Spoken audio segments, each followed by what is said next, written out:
Hello, everyone. Welcome to another episode of Mind Shift Podcast. I'm your host, Dr. Clint Hancock. I am so happy. I can't even believe how happy I am to greet Dr. Janja Lalich. Thank you so much for being a guest on Mind Shift Podcast. Oh, thank you, Clint. I know we've been working at this for quite a while, so it's great to finally be face-to-face. It is. It has been months and months, and I've said in our Facebook group, I said, if I was a superstitious person, I would swear that something has conspired. I can't imagine how many, we had so many recordings scheduled and set, right. Only to then have something crazy come up. Right. And then you went to South Africa, I think, for a safari. You had wildfires. You had power out in your building. I mean, you name it, we had it, right? And I'd get these emails from you like, this is unbelievable, but we finally made it happen. Thank you so much. Thank you for being persistent. Well, I've been a fan of yours ever since I read your book, Take Back Your Life. And that's been a hugely helpful book for me because from my background coming out of evangelical fundamentalist Christianity as an ex-evangelical, what I found helpful in the book was that you identify the tactics that were used psychologically and how cults operate and sort of how they function. But then you really want to get on into the reconstruction piece, how to build, and as you say, take back your life. Right. And I've heard from a lot of listeners that putting those two together is hugely helpful. So thank you for your work. And I know I've seen you on Netflix documentaries and TED Talks. And so I've kind of stalked you on social media a little bit. Well, I didn't even know. Yeah. Well, I posted up some of your videos in our Facebook group. So it's been a helpful thing. Again, some of your TED Talks, and I think you did a thing on the Vox Netflix for them, and I watched that the other day. I thought, oh, this is really good, so I posted that. So make sure you catch this episode. But now you're a sociologist. Can you explain what does a sociologist do? Because I've talked to psychologists, psychiatrists. I've never actually talked to a sociologist. What does a sociologist do? A sociologist looks at the interactions between people. So they're interested in two or more people interacting, and also looking at sort of the influence of people on each other, the influence of people on society, the influence of society on people, the influence within groups, things like that. So it's different from psychology in that psychology usually focuses on one person and the mental health or whatever of one person. Whereas sociologists look very much at the social context. And so what's happening to people and why, and in large part because of the social influences. So obviously there's a relationship to the study of cults, groups, whether it's it could be a family cult, it could be a group of 3 or 4 people, or obviously it could be thousands of people. A lot of people think millions of people. I mean, I know Stephen Hassan right now is going out promoting his new book, The Cult of Trump. His argument is that Donald Trump is leading a massive political cult of personality. So, I don't know what you think about that, but there's all kinds of different cults, isn't there? There's business cults and Amway and multi-level marketing and all sorts of kinds of cults. But at their core, they've got that group sort of mentality, don't they? Yes. So what's your backstory? I mean, I know you came out of a cult. Is that why you're so fascinated in writing about cults and talking about cults, speaking out against cults? Yeah, what happened is I joined a group when I was 30 years old. It was a political cult. Supposedly we were going to make social change, fight racism and sexism. And change the world.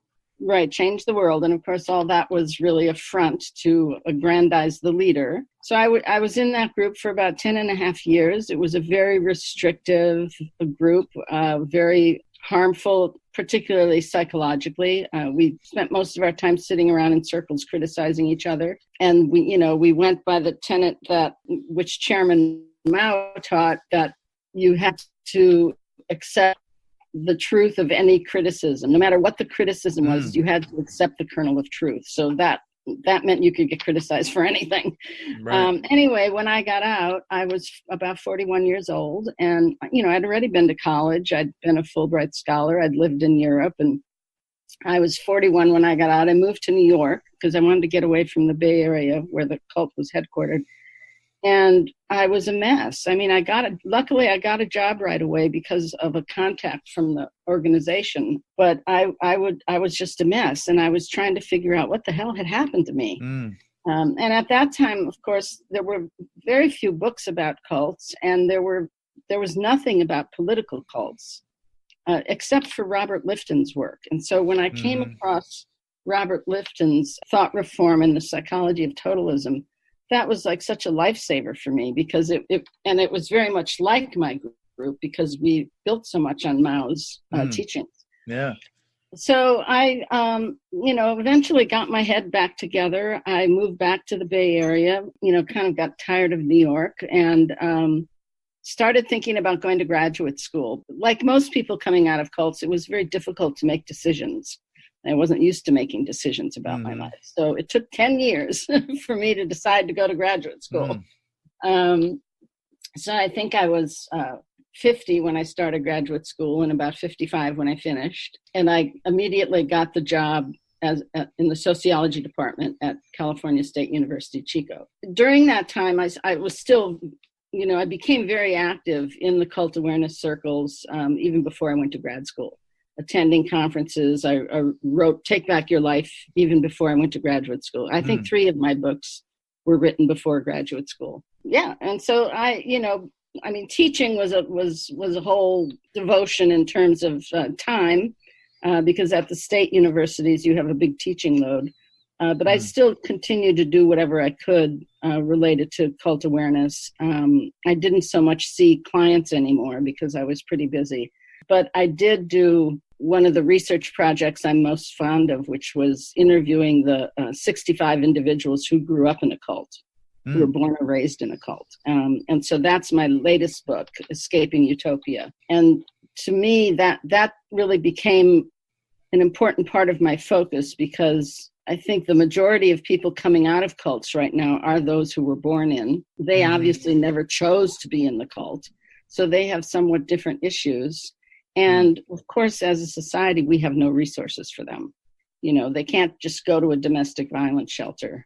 So there are there's a lot of suffering, and a lot of people living on the streets, getting into drugs, a huge amount of suicides, which really troubles me. And so that's something I'd like to really work on more in terms of getting social resources for people coming out of cults. Yeah, so that's kind of a long answer to your question. Yeah, it's a good answer, though.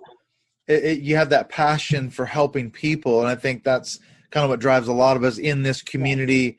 One thing I'm discovering as I've talked to people from Canada, from Australia, from the Netherlands, from Hong Kong, different places all over the world that come out of all sorts of different religions and cultic backgrounds, is that one thing I've learned is if you strip away the ideology, what you find is the psychology is very often the same. That's what my friend Chris Shelton, who's an ex-Scientologist. Oh, yeah, I know Chris. Yeah, we've done loads of shows together. We just did one, in fact, a couple of weeks ago where we went through Robert Lifton's 8 markers of cults. And we compared stories, him as an ex-Scientologist, me as an ex-evangelical, and we talked about how, in our experience, those markers were used on us and the psychological effects that we both encountered in our religions. And I said, what's ironic? Me as an ex-evangelical, him as an ex-Scientologist, on paper, we have nothing in common, ideologically, but yet we are telling the same story. And that's what's so striking about the whole thing. And I think that's when I was seeing former members before I got my teaching position. And I think this is in Take Back Your Life. I mean, one of the exercises I would give people was, you can take my bounded choice framework. So take a framework like that and do what you guys did. Fill out, how did this happen to me? How did this manifest itself in my experience? And I think what that does, especially so many people come out with guilt and shame. And I think once they set up and look at the framework, the social structure, and the psychological and sometimes physical manipulations that they were put through, the enormity of that, I think, relieves some of the guilt and shame, because you would have to have been a steel robot not to succumb to those pressures, right? So I think doing that doing that kind of putting together that framework and putting yourself in the middle of it. Another thing I did was I did a timeline from everything I could remember from when I joined until we all got out. Like, what were the party we were a party, right? What were the party campaigns that were going on, and what was happening to me? What was I being criticized for? What was I being assigned to do?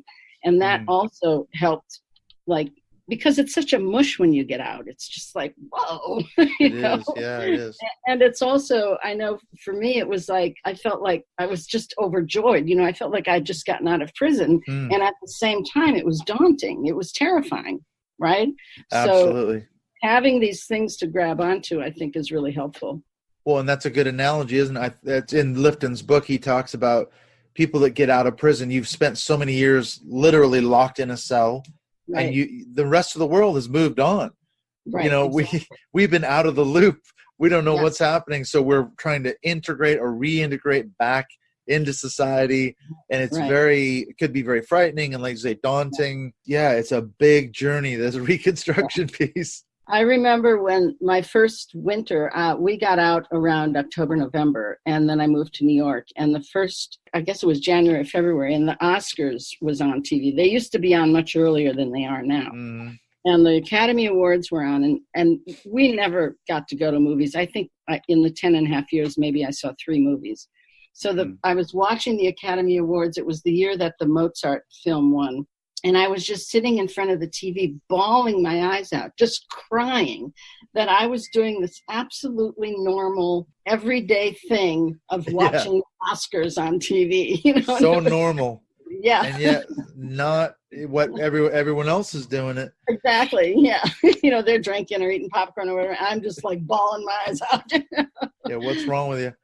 Yeah. Well, so, I wonder if we can go into this aspect of defining a cult, because I've had a lot of pushback from people on Twitter and social media saying, I don't like to use the word cult. You shouldn't use the word cult. It's been overused. It doesn't mean what it was supposed to mean, blah, blah, blah. Is there a working definition that you have that you found that actually works for defining cults? Because obviously, as we said, there's so many types of cults. You could have a one-on-one cult, a family cult, a therapist cult, a business cult, a political cult, a fundamentalist Bible cult. What are the things that tie those together in the word cult? Right. Well, so first of all, it's important for people to know that cult, the word cult goes back to ancient Rome and the word cultus, which meant to be devoted. And so this idea that we shouldn't use the word cult does come from the academic cult apologists, those people who defend the cults. So they want to say, and they go to the media and say, don't use the word cult and don't use the word brainwashing. And so buying into that argument really does nothing but defend the cults. So it helps them.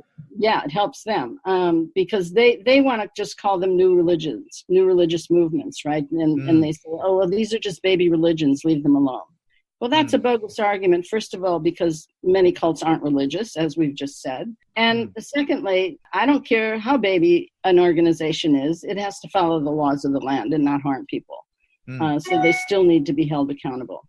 At any rate, my definition basically is, first of all, you have the leader, who is almost always the originator and founder of the group, comes along and says he or she has some grand idea, some grand path to salvation or more money or good health, whatever it might be, and that only that person has that, and he completely 100% devoted, and be a devoted follower in order to stay on the path.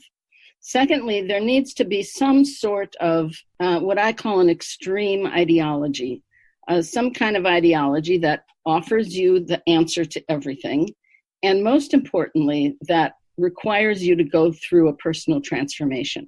It requires you to change. And then thirdly, there needs to be the structure of what I call systems of influence and systems of control, which are the things that put you through that transformation that's required of you, right? So it means the everyday controls, which are very obvious, things like wearing certain clothes or not wearing certain clothes, or living a certain way, or eating a certain way, or working at a certain place, talking about certain things, not reading literature, whatever, those obvious controls. And then the less obvious influences.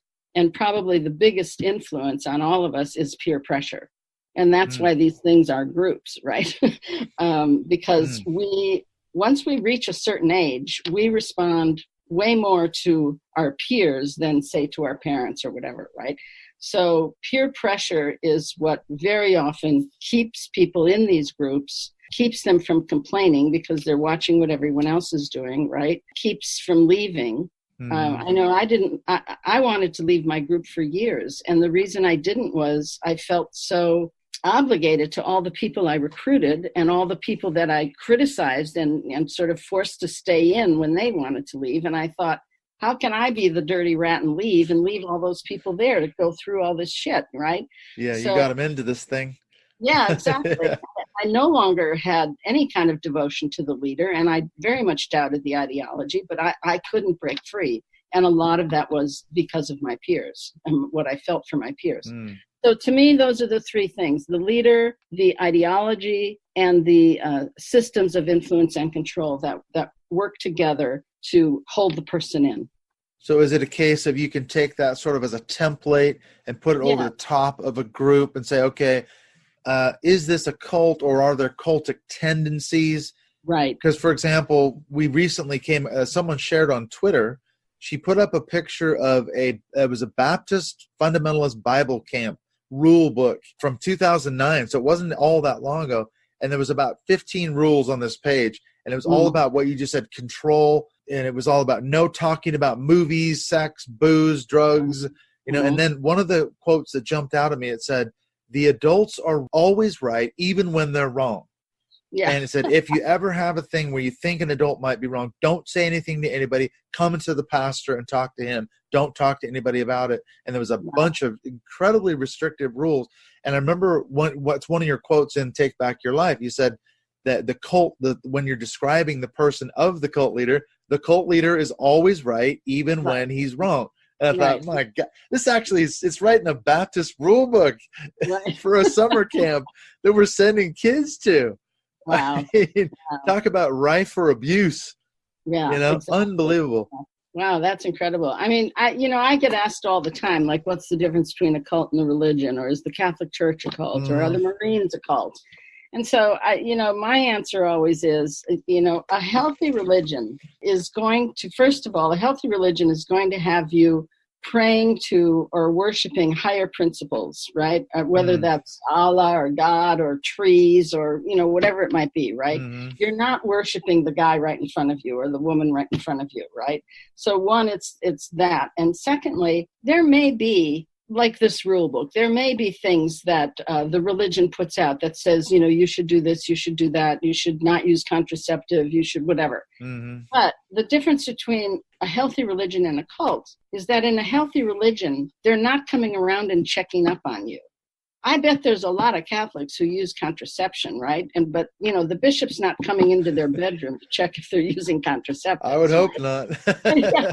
Or, your friendly Presbyterian, they might say, be nice to your neighbors. When someone moves in the neighborhood, go take them a cake. But they don't come and check up on you that you did that, right? Did you take the cake? Did you bake it and take it? Oh, right, right. So for me, the difference is the level of influence and control that is so tight. So yes, a religion may have cultic tendency and may be more on that spectrum than some others. The Catholic Church is pretty strict, whereas obviously the Unitarians not so much. So there may be those aspects which could be dangerous, could lead to a more cultic organization.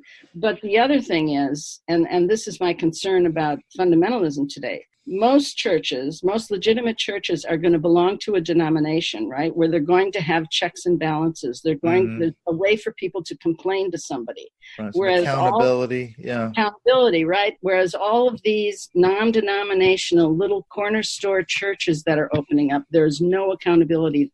The fact that they're non-denominational means it's just them. There's nowhere to complain to. That's a problem. I'm not saying that every one of those is a cult, but it's a very good breeding ground for a cult to form if the leader has any or the pastor has any of those tendencies. Absolutely. I've been doing a huge amount of research on what's called dominion theology. I don't know if you're familiar with all this.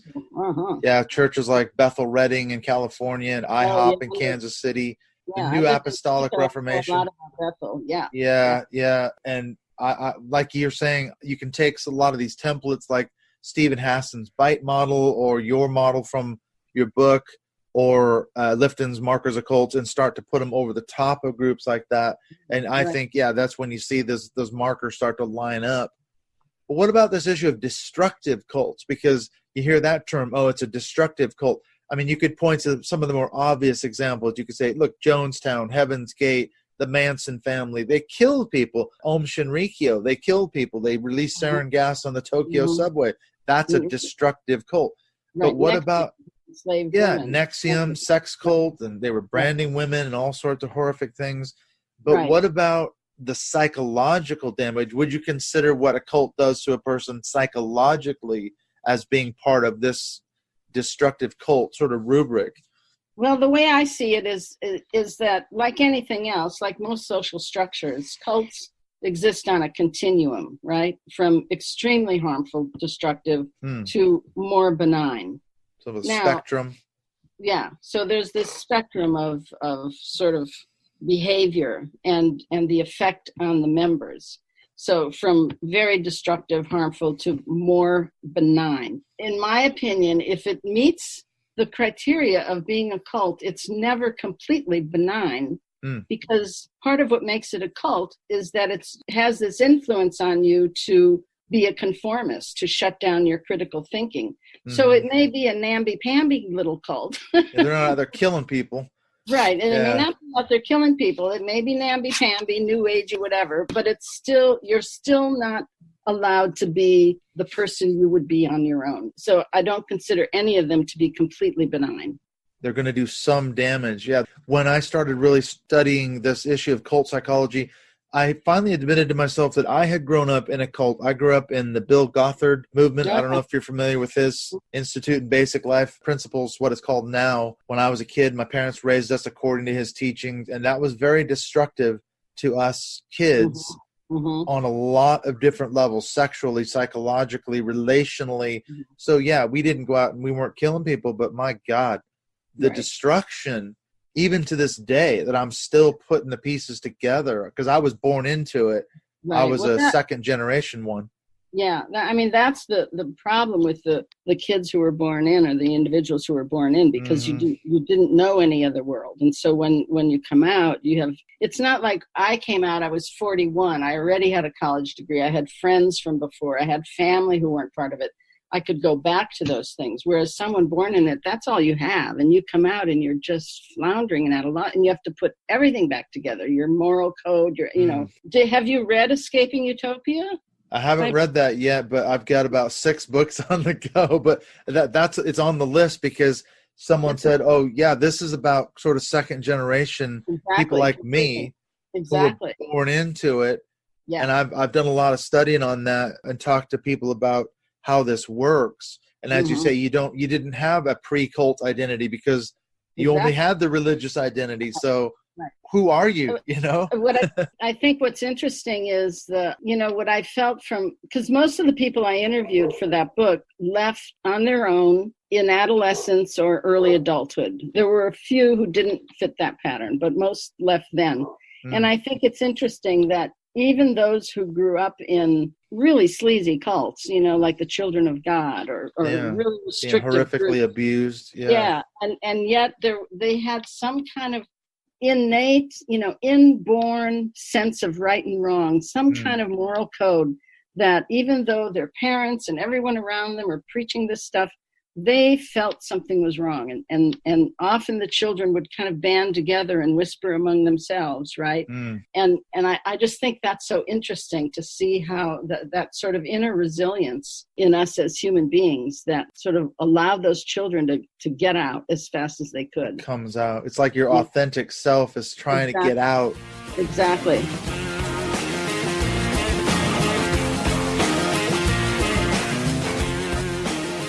Everyone, we're just going to take a super short break in the middle of my conversation with Dr. Janja Lalich. I hope you've enjoyed it so far. We've got some more great content coming up in the second half. I won't keep you too long because, as you can hear, I'm battling a cold, so I'm just going to make this a couple of short things. First of all, I wanted to give a shout out, a great thank you to my newest Patreon supporter, Jane Little. The great thing about Jane is that she is the very first supporter to be on the $10 a month level. So thank you so much. It's been great getting to know Jane just a little bit in our closed Mindshift Podcast Facebook group. And that is, of course, one of the rewards that you get for being a supporter of the show. Another thing that is cool about being a part of the Patreon family is that you get to be part of our monthly Mindshift Zoom calls. And in fact, when this episode drops tonight on Sunday the 24th, we are going to be having our monthly Zoom call for the month of November, featuring a guest that I had recently on the show, Brady Harden. He's going to be dropping in for November's call. And then in December, we've got Dr. Terry Daniels. She's going to be our guest. And in fact, keep your eye out because in just a few weeks, I've got an episode with Dr. Daniel. We're going to be talking about her book, Grief and God, looking into this issue around death and dying and how people's belief systems affect them. So that is an absolutely fascinating conversation. So if you want to get to know Dr. Daniel a little bit, or Brady Harden, become a member of our Patreon supporting family, and that will give you access to some of those great rewards for being a supporter of this show. Now, what's coming up next week? Well, on Friday of this week, we've got a discussion with V. La Bianca. She is part of the ACA network. She is the co-host of the Secular Sexuality and the Talk Heathen shows, and this is another fascinating one. And what we do actually is we kind of take Dr. Lalich's advice. We take a template or two as far as cult psychology, and we apply it to her life growing up in really what is a family cult. And we come up with some pretty surprising conclusions, and I think you're going to enjoy that discussion with V. La Bianca coming out this week. And then, as I mentioned, after that is the one with Dr. Terry Daniels. So there's some great content coming your way. I'll just say, too, real quickly that if you want to get a hold of me, give me your feedback, your thoughts, your comments. You can follow me on Twitter at Mindshift2018. You can send me a DM there if you want to chat, or you can always look up the Mindshift Podcast Facebook page. It's a couple of different ways to get a hold of me on social media. So I hope you're enjoying this chat with Dr. Janja Lalich, kind of a bonus episode that's dropping on a Sunday. Let's get back into the conversation with Dr. Janja Lalich. We're going to talk about the sort of profile of cult leaders, and more importantly, I think in a way, is we're going to get into this issue of how you can reconstruct your identity post-cult or post-religion.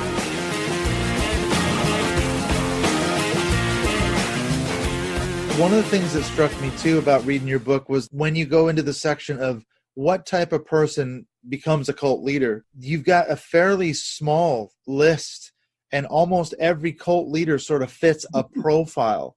That really jumped out at me. Why is that? Why do you think there's such a kind of a relatively small number of sort of markers of a cult leader? You know, who becomes a cult leader? What's that all about? Well, I think on some level it has to do with this thing we call charisma, which is which most people don't quite get what charisma is. Charisma is not really something inherent in the person. Charisma is how you respond to the person, right? So you develop this, what I call a charismatic relationship. And once you lock into that charismatic relationship, obviously the person who you have deemed charismatic has power over you. So from the get-go, that's an imbalanced relationship. But, you know, we've had charismatic leaders who were not cult leaders, who were not bad people, right? Martin Luther King or Jack Kennedy or whoever you want to name, right? But then if the person has basically a huge degree of narcissism, aspects of psychopathy or sociopathy, right? They're baby psychopaths, baby sociopaths. They're control freaks, you know, so that's going to combine with the sense of charisma that they have, this sort of leadership skill. And not everyone has that, you know, so it really takes the person who wants to control others. I think some cult leaders actually probably had some kind of psychotic episode where they thought they saw angels or an alien came down to see them or something, right? We've got all those guys out there. So they maybe had that kind of psychotic episode that wasn't correctly treated, that then led them to live out this fantasy and gain followers, right? The person has to gain followers or they're not a cult leader, right? Yeah, you got to have a group, right. even if it's two or three people. Right. They can be a nut standing on a box on a corner, right? Soapbox preaching. We used to have those guys come to campus, but if no one's listening to them and they have no followers, well, that's not a cult leader. Once they get those few followers, they're the ones who really do all the work, right? They go out and recruit, bring in more people, get the thing going. So I don't think it's certainly not a huge part of the population, but we've certainly seen enough cult leaders worldwide, in my life, to see that there are enough people with those creepy tendencies that want to control people and manipulate them and use them to satisfy their own needs. What's the payoff for the cult leader? That's the question. Why do it? There's you could obviously see the appeals to the ego. Right. When you were talking about if you don't have any followers, you're not a cult leader. I always think of that character. Do you remember the Mork and Mindy show years and years ago? Uh-huh. You had that character Exodore, and he was this sort of wandering prophet, and he had no followers whatsoever except for Mork. Mork listened to him, but he would have been a cult leader except for the fact that he didn't have any followers. Right. But what's in it for the cult leader? Why, aside from the ego strokes? Well, for some, what do they get out of it?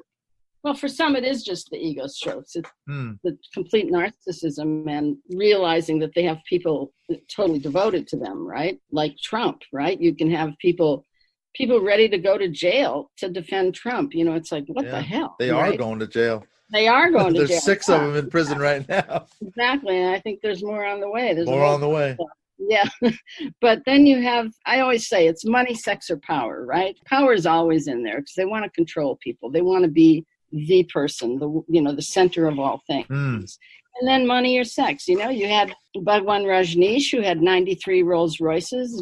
Obviously, that was his thing, right? You had Keith Raniere, the head of NXIVM, who for him it was obviously perverted sex and pedophilia. Also combined with money, though. You had the money of the women from the Seagram fortune. The Seagram's fortune. Right. So it's there's usually that kind of side effect, but you can there've been some little political cult leaders, especially on the left, who weren't so much into the money, maybe a little bit into the sex, but really thought they were going to bring about the revolution, or at least that's what they convinced their members of, right? And so then it was just kind of megalomania, power hungry thing. So there's got to be those tendencies, those self-serving tendencies that really make the person fall into that category of a cult leader. Otherwise, they just do not.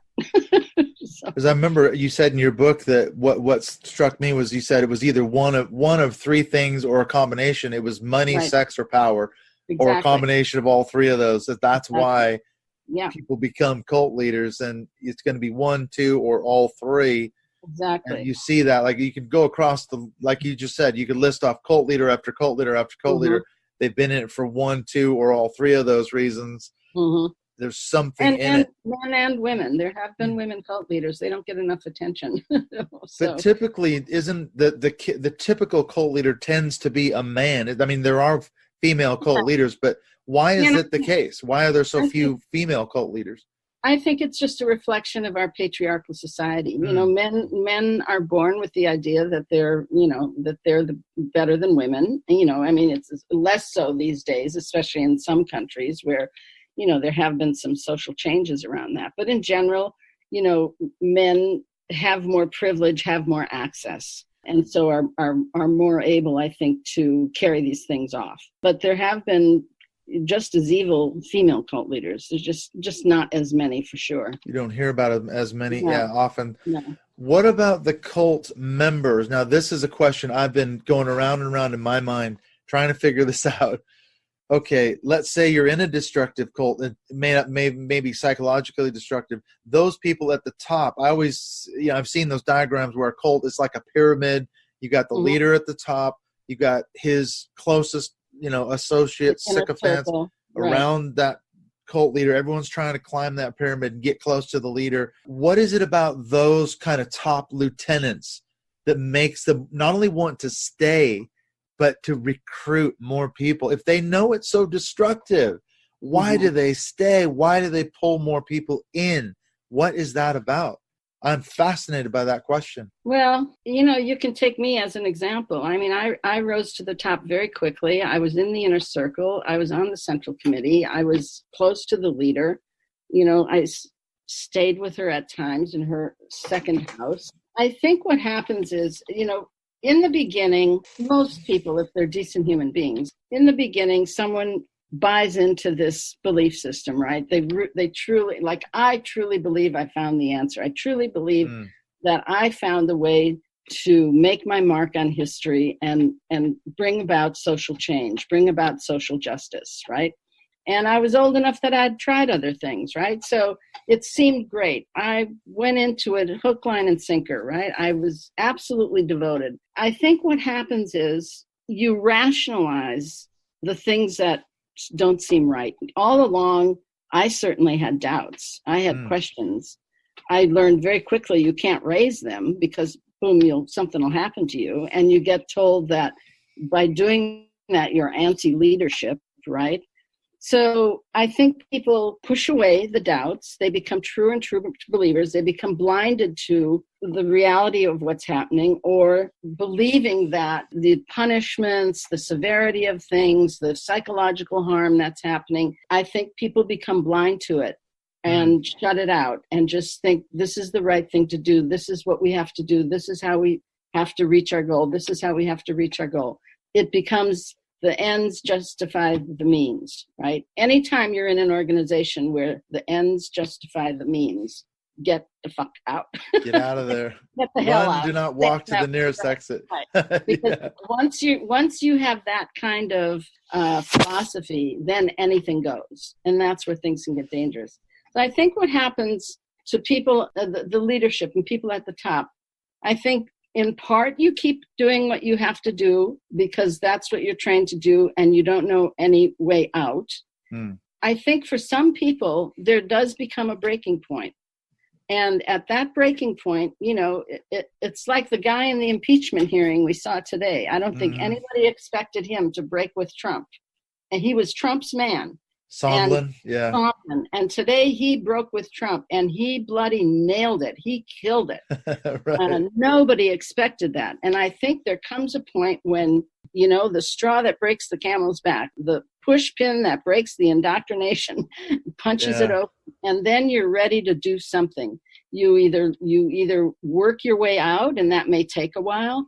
You either go to the authorities, like the people from the Nexium cult did, and blow the whistle. If you're aware of real crimes, real illegal things, the best thing to do is go to the authorities. But sometimes that takes time. Like I said, I wanted to get out of my cult for years. I couldn't figure out how to do it. I had no money. I had nowhere to go. I had no friends on the outside. Both my parents were dead. I did everything I could to remove myself from the inner circle, so I didn't have to be part of that anymore. And I absolutely hated my existence. I used to get in the car every day and wish I would get killed in a car accident because it was the only way I could see to get out. Yeah, physically just kill, be dead. Yeah, dead, right. I can't get out. And even at that point, even when I knew it was wrong, even when I knew I wanted to get out, like I would have died to get out, even then I would sometimes still doubt and say, oh, maybe I'm wrong. Maybe they are right. Maybe this is just my bourgeois self, my selfish self challenging the leader, right? So that's how deep the indoctrination was. So I think when you ask, why don't people leave? It's like asking a woman in an abusive relationship, why didn't she leave? It's not so simple. It's not so simple. And a good cult is going to have a really strong indoctrination program. And that stuff sticks. What you said about the lack of education, the lack of opportunities, because I just spoke with a woman a few weeks ago in Sydney, Australia. She's an ex-Jehovah's Witness. And she said one of the biggest problems that they have is because it's there's a lack of education. And so you're thinking, well, I've got to stay because what are my chances in the real world? I can't get a job. Right. I can't afford to live. And she finally got out. But she said it took her about 10 years to wake up and kind of snap out of the indoctrination. Right. It was so, like you say, she grew up in it. She was in it from day one. Right. And so the cult, they almost like use people up and spit them out. I remember reading somewhere that it's like, you until you're of no use to them, they'll use you for We know a lot of cults, they work people insane numbers of hours, and they have them working in businesses and fronts and all sorts, and for no pay or little pay. And then when they're of no use to them, kick you to the curb. Exactly. That's what, I always make that point. Like, the cult's not there to take care of you. You're there to take care of the cult. Exactly. And I think in most cults, they do damage control. They do put fears in you about the outside world. In my book, Escaping Utopia, one of the things almost every person said, what struck them the most when they got out in the world, was that people were so nice, and that everybody was so friendly and helpful, right? And that they're all demonically controlled. Exactly. They expected to die in the curb, and all these things that everyone's on drugs and they're out of control. Yeah. And so, it's those things, carry a lot of weight. And also, you have to remember, you can't tell anyone else what you're thinking. So if you're plotting to leave, you've got to do that all your own. I mean, I wouldn't have told my best friend, because I would be afraid she'd turn me in, right? Anybody's going to turn you in at any time, your husband, wife, whoever. So doing that all by yourself, it takes an enormous amount of courage, enormous courage. Well, and part of that thing, going back to the cult psychology, why people stay, is it part of it recruiting new members in? Because I remember when I read Stephen Hassan's Combating Cult Mind Control, and he says, how did I get recruited into the boonies? I was just a normal, average, everyday guy going to college. And he describes the whole thing, how it went down. And the closer he got to Moon, the better he felt about himself, because he was working his way up that pyramid. But at the same time, he was having more and more success running groups, people out on the streets, selling things and making more money and bringing more recruits in. So it was like this sort of vicious cycle, even though he was physically getting worn down and emotionally shattered. But yet, there's all these front organizations, aren't they? You might be giving money to something that seems benign, as you say, but it's actually a front for a cult, or it's a recruitment thing. Exactly. They're getting more and more sneaky, aren't they? Yes, there's so many fronts. It's really important for people to know what they're supporting. I get this all the time about Transcendental Meditation. Because people say, oh, I do TM. I just do my, 20 minutes twice a day. And I'm like, no, by you doing TM, by you paying for your mantra, by you paying to go to the TM center, you're lending legitimacy to the organization at the center of all this, which is a corrupt organization. You can go meditate on your own. You don't need to buy a mantra. You don't need to pay for it. Close your eyes and go home, So, there's ways to do it without shelling out thousands of dollars. Exactly. And supporting a corrupt organization, even though you may be nowhere near close to the center. And that's certainly how a lot of these, the other thing that's a big concern today are these leadership training programs, the management training programs, right? Not everybody gets recruited into the inner circles of those organizations, but they're pouring money hand over fist, businesses sending all their employees on and on and on, right? Employees afraid to say, no, I won't go because their job is at risk. And most of those training programs use the same tactics that cults do. Right? Well, and we don't, like you say, the employee may not be aware that they're being sent to something that's actually a front for a cult. Exactly. I mean, look, going back to the Bill Gothard thing, what's going on with the Bill Gothard seminar right now is that they've got all these front organizations. They're infiltrating schools, prisons, businesses, public schools. They've got orphanages in places like Russia, Romania. They're bringing kids back to the United States. And so people think, oh, I'm giving to a charitable organization. They're bringing in wonderful curriculum that tells kids about how to obey authority, and there's no Bible verses attached to any of it until you start digging into it and you go, wait a minute, this is a front for IBLP, which is a fundamentalist cult. I got an email the other day from, there was something about the Operation Christmas Child. It's Samaritan's Purse, where they do the Christmas shoe boxes. And I don't know if you came across this, but in Newfoundland and Labrador, they have said, no, we're not going to have our public schools be a part of this, because we traced it back and we realized this is Franklin Graham's organization, Samaritan's Purse, which has a very strong anti-LGBTQ stance, so they've said, no, we're not going to do this. And that's kind of a front. Yeah, they're doing good things for kids, but look at the organization it's attached to. It's a fundamentalist Bible cult. with a strong agenda. Yeah. A lot of them they also take students to Mexico to build houses, and people feel like they're doing all this do-gooder stuff. Oh yeah, we did it. But again, it's all part of the recruitment process. Yeah, it's seeking to build legitimacy for the cult. Yeah. Okay, I got a couple last questions for you. Okay. This is where we get into the reconstruction piece. So, what do you think are some of the real specific challenges that ex-cult members face after they leave? That's a very difficult thing because, as I was saying before we hit record, for a long time, I was focused on the deconstruction of my sort of theological beliefs and all that. But what I've found is there's so much. You've lost your social network. You've lost friends, family. You may have been cut off or shunned or disfellowshipped or whatever.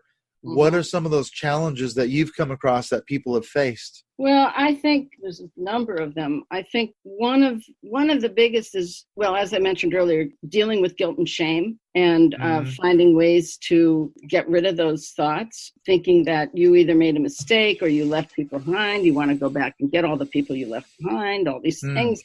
I think the important thing is to, for once in your life, be selfish and focus on yourself and your recovery first. I think sometimes people become activists too quickly, and they should get themselves a little more straightened out in their head before they become activists. Otherwise, they're going to crash and burn, and they aren't going to be helpful to people. So I think dealing with emotions, dealing with decisions, and not being familiar with social norms are probably the three biggest categories, right? Because a lot of people talk about dating and things like that. It just becomes impossible. It's too much.